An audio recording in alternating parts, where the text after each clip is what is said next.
দেশের প্রধান বিচারপতি সঞ্জীব খান্না ও বিচারপতি পিভি সঞ্জয় কুমারের বেঞ্চ পরিষ্কারভাবে জানিয়ে দিয়েছেন, সংবিধান থেকে ধর্মনিরপেক্ষ শব্দটা বাদ দেওয়া যাবে না। সুপ্রিম কোর্টে কারা মামলা করেছিলেন এবং তার প্রেক্ষিতে সুপ্রিম কোর্ট কি বলেছে তা দেখে নিন।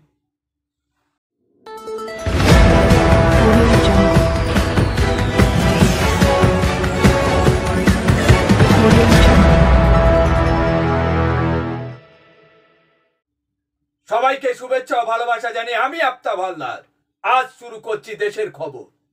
সংবিধান থেকে ধর্মনিরপেক্ষ এবং সমাজতান্ত্রিক শব্দ দুটি বাদ দিতে হবে, এমন এই দাবি নিয়ে সুপ্রিম কোর্টে জনস্বার্থ মামলা করেছিলেন বিজেপির প্রাক্তন সাংসদ শুভ্র শামীম সহ আরো দুজন।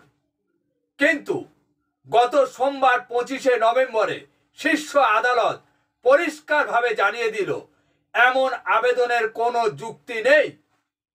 এই নিয়ে যত মামলা দায় হয়েছিল তা সোমবার খারিজ করে দিয়েছে সুপ্রিম কোর্ট।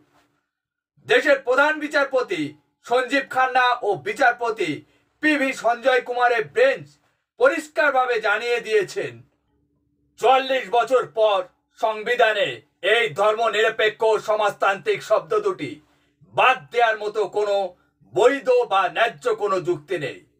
এত বছর পর এই শব্দ দুটি তুলে দেওয়ার যৌক্তিকতা কি আছে, এই নিয়ে প্রশ্ন তোলেন প্রধান বিচারপতি। এর উত্তরে মামলাকারীরা আদালতে জানিয়েছিলেন, যে সময় সংবিধানে সংশোধন করে এই দুটি শব্দ যুক্ত করা হয়েছিল তখন সেই সময় জরুরি অবস্থা জারি ছিল। কেউ এই বিষয়টি সম্পর্কে জানতেন না। কিন্তু মামলাকারীদের এই বক্তব্যে বিচারপতিরা কোনো কর্ণপাত করেননি।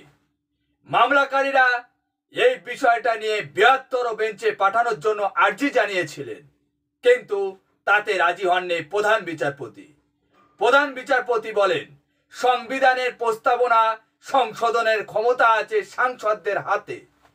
এই বিষয়টা নিয়ে বিস্তরভাবে শুনানির কোনো প্রয়োজন নেই সুপ্রিম কোর্টে। এতক্ষণ যেটা বললাম সুপ্রিম কোর্টের সঙ্গে মামলাকারীদের বক্তব্য।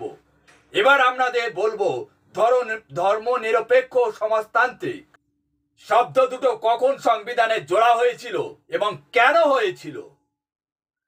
1949 সালে সংবিধানে ধর্মনিরপেক্ষ ও সমাজতান্ত্রিক শব্দ দুটো ছিল না। ইন্দিরা গান্ধীর প্রধানমন্ত্রী থাকাকালীন 1976 সালে 42তম সংবিধানে সংশোধনের মাধ্যমে তা প্রস্তাবনার সঙ্গে যুক্ত করা হয়। তবে তার সঙ্গে ছিল অখণ্ডতা শব্দটিও। কিন্তু ধর্মনিরপেক্ষ সমাজতান্ত্রিক শব্দ দুটো বাদ দিতে দীর্ঘদিন ধরে এই প্রচেষ্টা চালিয়ে যাচ্ছে বিজেপি।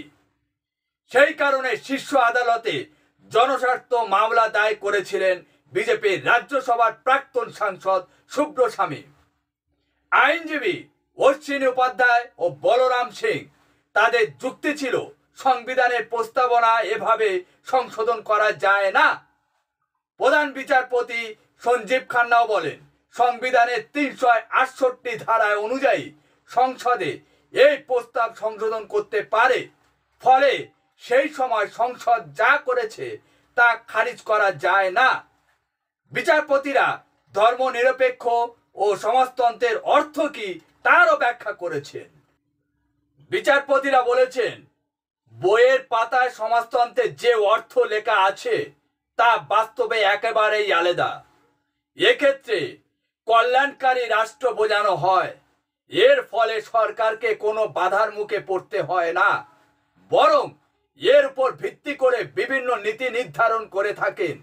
ফলে এই নিয়ে ভয়ের কিছু নেই। এই প্রশ্ন তুলেছেন বিচারপতিরা।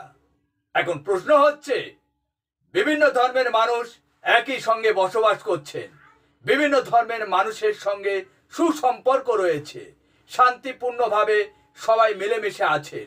তাতে কি কিছু রাজনৈতিক নেতাদের ভালো লাগছে না? এটা করার কি কোনো দরকার ছিল? প্রশ্ন রেখে গেলাম, উত্তর আপনারা দেবেন। আজ এখানে শেষ করছি। সবাই ভালো থাকবেন, সুস্থ থাকবেন। Tata, bye bye.